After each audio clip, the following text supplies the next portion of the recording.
కథాస్రవంతి అత్తమ్మ కథ రచన శ్రీ కశివోజ్వల భాస్కరాచారి. వినిపిస్తున్నది పప్పు భోగారావు. శ్రీ కశివోజ్వల భాస్కరాచారిది వరంగల్ జిల్లా పైడిపల్లి గ్రామం. వీరు ప్రభుత్వ ఉపాధ్యాయుడిగా మహబూబాబాద్ జిల్లా బయ్యారం మండలం గౌరారం ప్రాథమికోన్నత పాఠశాలలో పనిచేస్తున్నారు. 2012 సంవత్సరం నుంచి కథారచనలో ఉన్నప్పటికీ చాలా కాలం విరామం తీసుకుని మళ్ళీ 2020 నుండి రాస్తున్నారు. ఇప్పటి వరకు 13 కథలు రాశారు.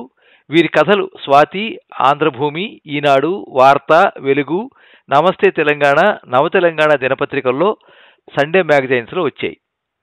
జీవిత పాఠం అనే కథకు 2021 నమస్తే తెలంగాణ ములకనూరు వారు నిర్వహించిన కథల పోటీలో ప్రత్యేక బహుమతి, 2022లో సింహంప్రసాద్ సాహిత్య సమితి వారు నిర్వహించిన శ్రీశ్రీ కథల పోటీలో అగ్గిపుల్ల కథకు ప్రత్యేక బహుమతి వచ్చింది.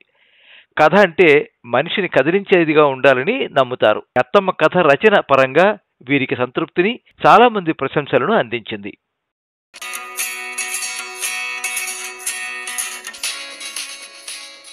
అమ్మ మనల్ని మా ఊరికి రమ్మని ఫోన్ చేసింది సిరి, పిల్లల్ని చూడాలంటోంది అన్నాడు విజయ్ నెమ్మదిగా. అప్పుడే ఆఫీస్ నుంచి వచ్చి ఫ్రెష్ అయి సోఫాలో కూర్చున్నాడు. ఎందుకట వెళ్ళడం? నేను రాను బాబు, మిమ్మల్ని కట్టుకుని 10 ఏళ్లుగా చూస్తున్నాగా, సిటీకి దగ్గరన్న మాటే గాని ఆ ఊర్లో కనీసం పాల ప్యాకెట్ కూడా దొరకదు అంది సిరి అతనికి ఛాయ్ అందిస్తూ. అందుకేగా నువ్వు ఎప్పుడు రమ్మన్నా రావు, ఈసారి పండుగలకు కూడా మనం పోలేదు. పాపం అమ్మ రమ్మని ఎన్నిసార్లు ఫోన్ చేసిందో. ఎలా వెళ్ళేది? మొన్నటి వరకు రైళ్లు బస్సులు బందేనాయే, లోకంలో మీ ఒక్కరికే ఉంది అమ్మ. అయినా లాక్డౌన్లో కూడా మీ అమ్మ దగ్గరికి వెళ్ళొచ్చారు కదా.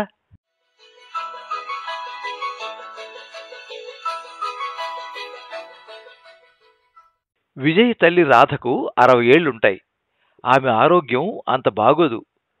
బీపీ, షుగర్ ఉన్నాయి. పోయినేడు చాలా రోజులు జ్వరంతో ఇబ్బంది పడింది. సిరి 10 రోజులు అక్కడుండి రాధమ్మను చూసుకుంది. టైంకి తిండి పెడుతూ మందులిచ్చింది. ముళ్లం మీద గడిపినట్టు గడిపింది ఆ రోజుల్ని. అదంతా గుర్తొచ్చే ఇప్పుడు ఇలా ఊరికి పోనంటోంది. పైగా అత్తను భర్తను మాటలతో ఎంత ఆడిపోసుకుంటోందో. నిజానికి విజయ్కి తల్లి ఎప్పుడూ తన దగ్గరే ఉండాలనుంది. సిరితో అదే మాట అంటే అంతెత్తున లేచింది. అలాంటి ఆశలేం పెట్టుకోకండి, ఇంతకాలం ఆమెకు చేసిన సేవలు చాలు, తెచ్చి నా నెత్తిని పెట్టాలని చూడకండి. ఎంతసేపు తల్లి మాటే తల్లి పాటే అని గొణిగింది సిరి. అమ్మ మన బాధ్యత సిరి. చిన్నతనంలోనే నాన్న చనిపోతే కష్టపడి చదివించి నన్ను ఇంతవాణ్ణి చేసింది. రెవెన్యూ శాఖలో ఉద్యోగం చేస్తూ ఈ స్థితిలో ఉన్నానంటే ముమ్మాటికి అమ్మే కారణం అన్నాడు విజయ్ ఉద్వేగంగా. అందుకే ఇన్ని రోజులు మీరు ఏం చెప్పినా గంగిరెత్తులా తల ఊపాను, సేవలు చేసి పెట్టాను. ఇక నా వల్ల కాదు బాబు, నా పిల్లలు ఎదుగుతున్నారు, తల్లిగా నా బాధ్యత నాకుంది అంది. పెళ్లికి ముందే అమ్మ గురించి 1కి 10 సార్లు చెప్పాను. అప్పుడు సరే నేను తల ఊపి ఇప్పుడు కాదంటే ఎలా? చిరాగ్గా అన్నాడు విజయ్. సిరి ఆ మాటలేం పట్టించుకోకుండా, ఆమె పేరున బ్యాంకు డిపాజిట్పై ప్రతి నెల వడ్డీ వస్తోంది, మీరు నెల నెలా డబ్బులు పంపుతున్నారు, ఇంకే వేళకింత ముద్ద తింటూ కృష్ణారామ అనుకుంటూ హాయిగా ఉంటుంది. ముందు ముందు మంచాన పడితే అప్పుడు ఆలోచిద్దాం, అంతేకాని ఇప్పటి నుండి ఇంటి మీద పడి కూర్చుని తింటానంటే కుదరదు అని తేల్చేసింది. ఆ నిష్కర్ష మాటలు విజయ్ గుండెలో నిలువున మంటలు రేపాయి. మరో సందర్భంలో అయితే ఆమెతో వాదించేవాడే. కానీ రేపు తప్పక ఊరు వెళ్ళి అమ్మను చూడాల్సిన పరిస్థితి ఉంది. ఆమెను చూసి చాలా రోజులైంది. కరోనా రోజులు కావడంతో అమ్మతో రోజు ఫోన్లో మాట్లాడుతున్నాడు. అయినా కూడా ఆమె ఆరోగ్యం గురించి అతనికి ఆందోళనగానే ఉంది. అందుకే ఆఫీసుకు వారం సెలవు పెట్టాడు. కానీ సిరి మాత్రం కావాలని విజయ్ని రెచ్చగొడుతోంది.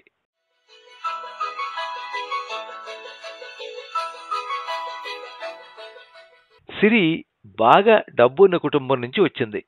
బాగా చదువుకుంది. విజయ్కి పెద్దగా ఆస్తులు లేకున్నా నౌకరీ చేస్తాడనే కారణంతో సంబంధం కలుపుకున్నారు. అత్త రాధమ్మ అంటే సిరికి మొదటి నుంచి చిన్న చూపు. ఆమె పద్ధతులు, పనులు సిరికి నచ్చవు. తను, తన భర్త, తన పిల్లలు మాత్రమే అనుకుంటుంది సిరి. అందులో రాధమ్మకు చోటు లేదు. కేవలం తన భర్త కోసమే అత్తని భరిస్తోంది. నోరారా రాధమ్మను అత్తమ్మా అనే పిలవదు. రాధమ్మ చేసే వంటలకు, పనులకు వంకలు పెడుతుంది. పిల్లల్ని నానమ్మ దగ్గరికి పోనివ్వదు.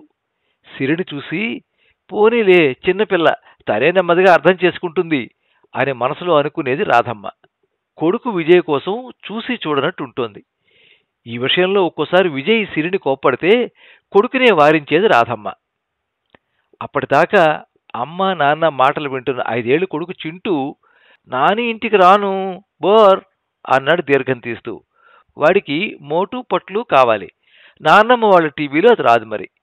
అసలే సిరి వైఖరితో కోపంగా ఉన్న విజయ్ కొడుకు మాటలకు చిర్రెత్తుకొచ్చి ఒక్కటిచ్చాడు. వాడు ఏడుపు అందుకున్నాడు. సిరి కొడుకును దగ్గరకు తీసుకుని పిల్లలకు కాలక్షేపం కావాలి, ఏముందక్కడ? మీ అమ్మ ఓ పాతకాలం మనిషి, ముతక చీరలు ముసలి వాసన అంది ముఖమంతా అదోలో పెట్టి. విజయ్ మనసు చివుక్కుమంది.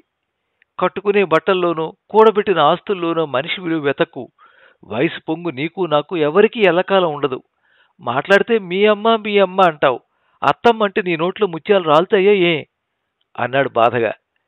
విజయ్ కళ్ళ నిండా నీళ్లు. అటు తిరిగి తుడుచుకుంటుంటే కూతురు శ్రీజ చూసింది. తండ్రి దగ్గరకు పరిగెత్తుకొచ్చింది. కన్నీళ్లు తుడిచింది. వాళ్ళ అమ్మవైపు రోషంగా చూస్తూ డాడీ ఏడవకు, నానమ్మ ఇంటికి నేనొస్తా పద, ఇప్పుడే వెళ్దాం అంది. సిరి వాళ్ళిద్దరిని కొరకొర చూసింది. తండ్రి కూతురు ఇద్దరూ ఒక్కటే నా ప్రాణానికి అంటూ చింటూరు తీసుకుని బెడ్రూంలోకి వెళ్లి దభేల్మను తలపేసుకుంది.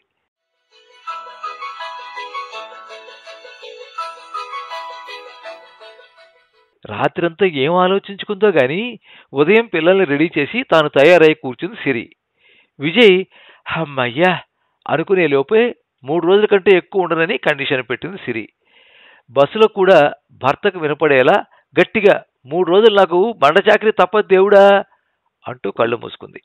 మూసిన కనురెప్పల మాటను మూలుగుతూ వాళ్ళ అత్త రాధమ్మ కనిపించింది. అసలే రోగిష్టి మనిషి, కరోనా దెబ్బకు ఇప్పుడు ఎలా ఉందో ఏమో అనుకుంది సిరి. గంటన్నర ప్రయాణం తర్వాత ఊరు చేరుకున్నారు. 3 గదులున్న ఇల్లు. ముందు ఖాళీ స్థలంలో రకరకాల పూల మొక్కలు పెంచింది రాధమ్మ. అవన్నీ విరబూసి నందనవనంలా ఆ ఇంటిని మార్చేశాయి. బయట అలికిడి విని పరుగు పరుగునొచ్చింది రాధమ్మ. ఏడాది తర్వాత మనవరాల్ని మనవణ్ణి మళ్లీ ఇదే చూడటం. అలా అందరినీ ఒక్కసారిగా చూసేసరికి ఆనందంతో ఆమె కళ్ళు చెమర్చాయి. మెరిసే కళ్లతో ప్రేమగా పలకరించిందామె. సిరి బాగున్నావా అమ్మా, పిల్లలు రండ్రా అంటూ చేతులు చాచింది. పరిగెత్తికెళ్లి నానమ్మ ఒడిలో ఒదిగిపోయింది శ్రీజ. చింటూ మాత్రం వాళ్ళమ్మ వెనక్కి దాక్కుని రాధమ్మని తొంగి తొంగి చూస్తున్నాడు. తల్లి ముఖం సంతోషంతో వెలుగుతుండడంతో తృప్తిపడ్డాడు విజయ్.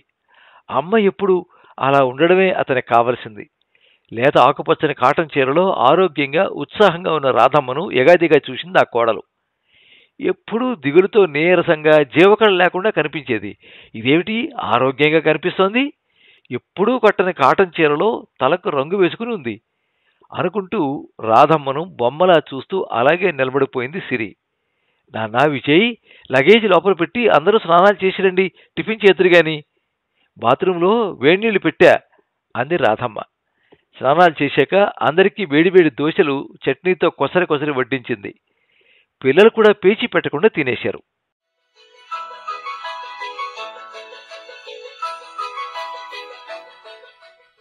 సిరికి ఆకలి తీరింది. కానీ మనసులో అనుమానం అనే తుఫాను బుర్రను అల్లకల్లోలం చేస్తోంది. చుట్టూరా చూసింది. ఇల్లు, వంటగది అన్నీ శుభ్రంగా కడిగిన ముత్యంలా మెరుస్తున్నాయి. కావలసిన రేషన్ సరుకులు కూడా ముందే తెచ్చి పెట్టుకుంది. పనంతా తానే చేసుకుంటుందా, లేదంటే పని మనిషిని పెట్టుకుందా? అప్రయత్నంగానే బయటికి అనేసింది సిరి. రాధమ్మ చిన్నగా నవ్వి, ఈ మాత్రం పనులకు పని మనిషి దేనికమ్మా, అయినా మన పనులు మనం చేసుకోవడంలోనే తృప్తి దాగుంది. ఎప్పుడూ జబ్బు చేసిన దానిలాగా ఉండే రాధమ్మేనా మాటలనేది అనుకుంది సిరి. మధ్యాహ్నం భోజనంలో అందరికీ ఇష్టమైన వంటకాలు చేసింది రాధమ్మ. చాలా రోజుల తర్వాత అమ్మ చేతి వంట తృప్తిగా తిన్నాడు విజయ్. సిరి కూడా మనసులో ఎంత బాగున్నాయో కూరలు అనుకుంటూ 2 ముద్దలు ఎక్కువే తింది. భోజనాలు అయ్యాక కొద్దిసేపు నడుము వాల్చాడు విజయ్. పిల్లలు టీవీలో మునిగిపోయారు. రాధమ్మ ఆ మాట ఈ మాట మాట్లాడుతూ బీరువా నుంచి 3 చీరలు తెచ్చి సిరి ముందు వేసింది. 2 కాటన్ చీరలు, 1 పట్టు చీర. సిరి దృష్టి పట్టు చీరపై పడింది. లేత పింక్ కలర్లో చాలా బాగుంది. చేతిలోకి తీసుకుని చూసింది. రేటు 3000కు పైనే ఉంది. పెళ్లి నాటి నుండి రాధమ్మను పట్టు చీరలో చూడలేదు. ఈ చీర ఎవరికోసం మనసులో అనుకుంది సిరి. నా కోసమే కొనుక్కున్నా సిరి. ఈ మధ్య ఫంక్షన్లకు నా ఈడువాళ్లు కూడా చక్కగా కాటన్ పట్టు చీరల్లో వస్తున్నారు, అందుకే కొన్నా. బాగున్నాయా అమ్మా? అంది రాధమ్మ చీరలు మడతేస్తూ. బాగున్నాయని తల ఊపింది సిరి. అమ్మో, ఈవిడ చాలా మారిపోయింది, షాపింగులు చేసేస్తోంది అనుకుంటూ మనసును మాత్రం ఆ పట్టుచీర మీదనే ఉంచేసింది సిరి. రాత్రి మధ్యగదిలో పక్కన వాల్చారు. పిల్లలిద్దరూ నిద్రపోయారు.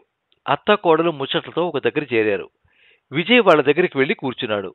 సిరి, వచ్చినప్పటి నుంచి నన్ను బాగా గమనిస్తున్నావు. నాలో ఏదైనా మార్పు కనిపిస్తోందా అమ్మా? అంది రాధమ్మ ఆశ్చర్యపోతూ. ఊహించని ఆ ప్రశ్నతో కొద్దిగా తడబడింది సిరి. అవును, ఇంతకుముందు మీరు కాటన్ చీరలు కట్టేవారు కాదు, ఇంత హుషారుగా ఆరోగ్యంగా కూడా లేరు అంటూ మనసులో మాట బయటపెట్టింది సిరి. అవునమ్మా, నువ్వు చాలా ఆరోగ్యంగా కనిపిస్తున్నావు అన్నాడు విజయ్ కూడా ఆసక్తిగా. మీరన్నది నిజమే, నేను మారాను. మీకు తెలుసు కదా, నాకు షుగర్, బీపీ ఉన్నాయి. నీరసం, మోకాళ్ళ నొప్పులు ఇబ్బంది పెట్టేవి. కొద్ది దూరం నడుస్తేనే ఆయాసం వచ్చేది. కరోనా లాక్డౌన్ అందరినీ ఇబ్బందులకు గురి చేస్తే నాకు మాత్రం మంచి చేసేయి. చాలా ఏళ్ల తర్వాత ఓ వ్యక్తిని కలిశా. వారు చెప్పిన విలువైన సలహాలతో ఇలా మారాను. రేపు వారిని మీకు పరిచయం చేస్తాను అంటూ ఆ వ్యక్తిని తలుచుకుని దండం పెట్టింది రాధమ్మ. అమ్మను ఇంతగా మార్చేసిన వ్యక్తి ఎవరై ఉంటారా అని లోలోపల అనుకున్నాడు విజయ్. ఏమీ అర్థం కాని సిరి మాత్రం నిద్రలోకి జారుకుంది.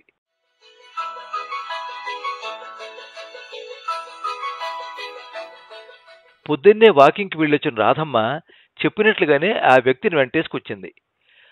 వచ్చినామే ట్రాక్ సూట్, షూస్ వేసుకుని మోడర్న్గా ఉంది. రాధమ్మ కంటే వయసులో కొంచెం పెద్దదే, కానీ చాలా ఆరోగ్యంగా, ఉల్లాసంగా ఉంది. విజయ్కు ఆమెను ఇంతకు ముందెప్పుడో చూసినట్టు అనిపించింది. మీరు వాణి టీచర్ కదా అన్నాడు సంబురంగా. ఆమె నవ్వుతూ తల ఊపింది. నీ కొడుకు నన్ను గుర్తుపట్టేశాడు అందామె రాధమ్మతో. రండి టీచర్, కూర్చోండి, ఎంతకాలమైందో మిమ్మల్ని చూసి అన్నాడు విజయ్. భార్య సిరిని వాణి టీచర్కి పరిచయం చేశాడు. అందరికీ టీ తెచ్చి ఇచ్చింది సిరి. అది తాగుతూ ముచ్చట్లలో పడ్డారు. రాధమ్మ మాట్లాడుతూ, ఎలాంటి రోజులు వచ్చేయి, బయటికి వెళ్లి మనుషులు కలవడం కుదరదు. కాలక్షేపానికి టీవీ చూద్దామంటే ఎప్పుడూ కరోనా వార్తలు. ఒకటి రెండు సీరియళ్లు బాగానే ఉన్నా సాగదీతతో విసుగొచ్చింది. ఓవైపు నా అనారోగ్యం, మరోవైపు ఒంటరితనం. ఏం చేయాలో అర్థం కాక ఉక్కిరిబిక్కిరయ్యాను. అలాంటి సమయంలో దేవుడు నా కోసమే పంపినట్లు వాణి మేడం మన ఊరొచ్చింది. నా గురించి అంతా తెలుసుకుని రోజు తనతో పాటు వాకింగ్కి రమ్మని సలహా ఇచ్చింది. అంతేకాదు, యోగాలో కొన్ని తేలికైన ఆసనాలు నేర్పించింది. తన ఫోన్లో ఆరోగ్యానికి సంబంధించిన వీడియోలు చూపించింది. నా ఈడు వాళ్ళకి ఎదురయ్యే సమస్యలు, వాటి నుంచి ఆరోగ్యాన్ని ఎలా కాపాడుకోవాలి, ఎలాంటి తిండి తినాలి, ఇలా ఎన్నో విషయాలు ఆమె ద్వారా తెలుసుకున్నాను. వాటిని పాటించా. కష్టంగా అనిపించినా టీచర్ ప్రోత్సాహంతో చేస్తూ పోయాను. నెమ్మది నెమ్మదిగా ఆయాసం తగ్గి ఉత్సాహం పెరిగింది. ఎన్ని ఆసుపత్రులు తిరిగానో, ఎన్ని మందులు వాడానో, ఎన్ని సంవత్సరాలు బాధపడ్డానో అవన్నీ గుర్తు చేసుకున్నా. రోజు నడక, యోగా చేయడం, మంచి తిండి తీసుకోవడం చేశా. షుగర్, బీపీ నార్మల్ అయ్యాయి. డాక్టర్ గారు చెక్ చేసి మందులు తగ్గించారు. ఇప్పుడు మనసు ప్రశాంతంగా ఉంది. మేడం చేసిన మేలు ఎప్పటికీ మర్చిపోలేను అంది రాధమ్మ సంతోషంగా. అది విని విజయ్ కూడా టీచర్ అమ్మకు థ్యాంక్స్ చెప్పాడు.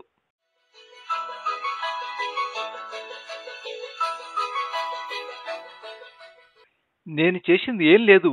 మారాలంటే ఎవరైనా ప్రయత్నించాలి. మీ అమ్మ అదే చేసింది. మన చుట్టూ ఎంతో విలువైన టెక్నాలజీ ఉంది.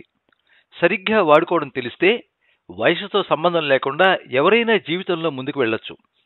మా వయసు వరమో శాపమో కాదు, శేష జీవితం అసలే కాదు. అసలు మనిషి జీవితంలో బాల్యం తెలియకుండానే గడిచిపోతుంది. యవ్వనం చదువు, కెరీర్తో ముగిసిపోతుంది.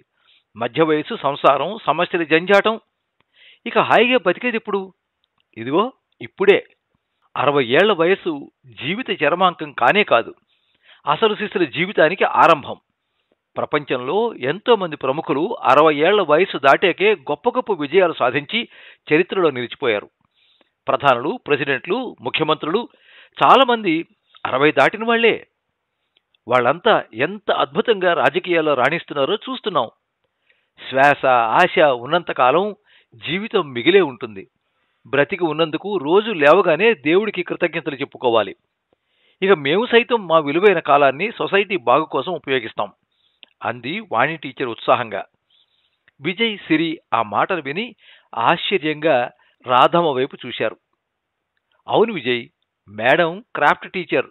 బడిలో పిల్లలకు కుట్లు అల్లికలు నేర్పేది. నాకు కుట్టు పని వచ్చు కదరా, అందుకే ఇద్దరం కలిసి ఒక కుట్టు శిక్షణ కేంద్రాన్ని ఏర్పాటు చేసి పేద మహిళలకు దానిలో ఉచితంగా శిక్షణ ఇవ్వాలనుకుంటున్నాం. వాళ్ళ కాళ్లపై వాళ్ళు నిలబడేలా చేయాలనుకుంటున్నాం అంటూ అసలు విషయం చెప్పింది రాధమ్మ. మంచి సంకల్పానికి ఉత్సాహం తోడైతే వయస్సు అవరోధం కాబోదని వాళ్ళని చూస్తే అర్థమైంది విజయ్, సిరికి. అప్రయత్నంగా ఇద్దరూ ఒక్కసారిగా చప్పట్లు కొట్టారు. ఆ పెద్దవాళ్ల ప్రయత్నానికి అండగా ఉంటామని సంతోషంతో చెప్పారు.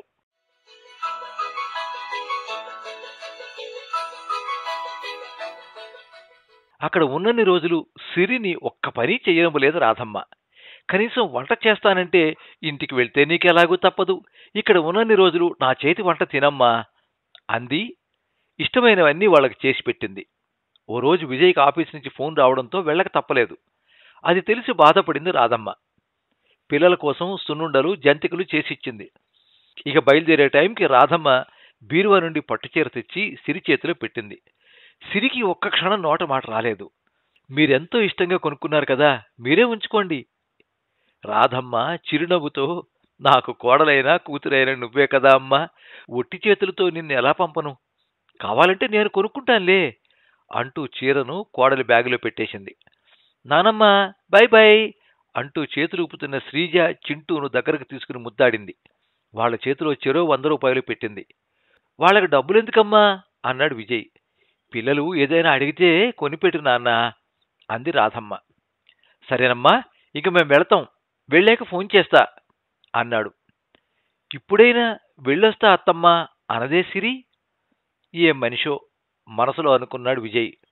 అతను అలా అనుకుంటూ ఉండగానే సిరి 4 అడుగులు వేసిందో లేదో హఠాత్తుగా బ్యాగుని కింద పడేసింది. వెళ్లి రాధమ్మను గట్టిగా హత్తుకుంది. రాధమ్మ 2 చేతుల్ని తన కళ్ళకు అద్దుకుంటూ, నేను మీ కోడలుగా ప్రవర్తించలేకపోయా, కానీ మీరు మీ మనసులో నాకు కూతురు స్థానం ఇచ్చారు. చాలా చాలా థ్యాంక్స్ అత్తమ్మా.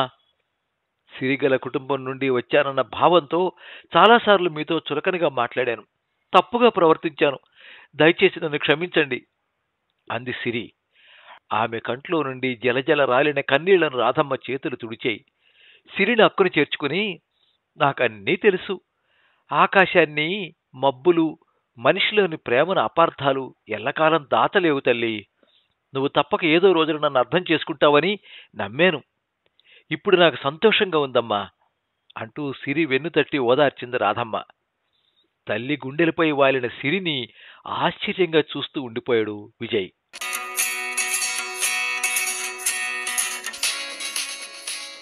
మీరింతవరకు అత్తమ్మ కథ విన్నారు. రచన శ్రీ కశివోజ్వల భాస్కరాచారి. వినిపించిన వారు పప్పు భోగారావు.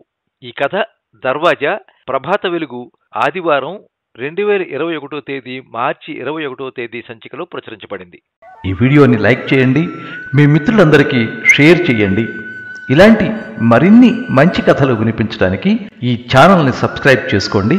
పక్కనే ఉండే బెల్ ఐకాన్ని క్లిక్ చేస్తే ఇలా అప్లోడ్ చేసే వీడియోల వివరాలన్నీ కూడా మీకు ఎప్పటికప్పుడు నోటిఫికేషన్ ద్వారా తెలుస్తాయి. ఎప్పుడు మీ అభిమానాన్ని కోరుకునే పప్పు భోగారావు. సర్వే జనాః సుఖినో భవంతు. కథా స్రవంతి.